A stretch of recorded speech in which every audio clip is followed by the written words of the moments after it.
The best thing really is probably to come and experience it, but the basic idea is to try to amplify the experience of watching a film. Today we are rehearsing for Edible Cinemas, so we've got to the stage where we've watched the film, we've agreed which moments we'd like to target, we've come up with some ideas about the menu, and now we're testing it out. So this is the stage where we might find that some things really work or some things really don't. We make small tweaks and occasionally we chuck out an entire item if it's really not working.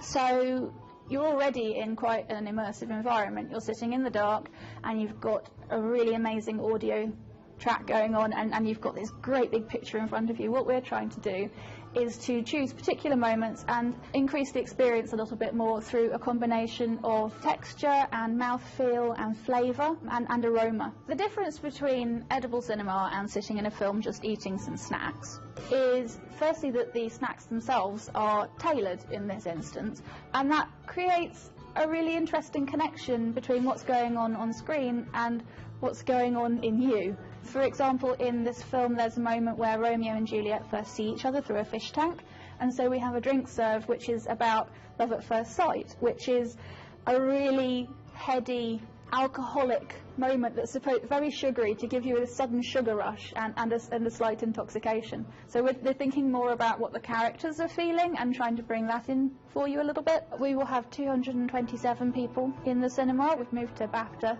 this time, which is very exciting. So when you come in, you have a welcome drink, and there are trays for you which have numbered packages. At the given moment, or just before, a number flashes up at the side of the screen which corresponds with one of the packages, and we try and program it so you've got a few seconds to identify your package, open it, and get ready to be eating. And around that time should be when the moment's happening on the screen. So we're quite careful about how we time it so that you're not looking down when you should be looking up, and that's the important moment.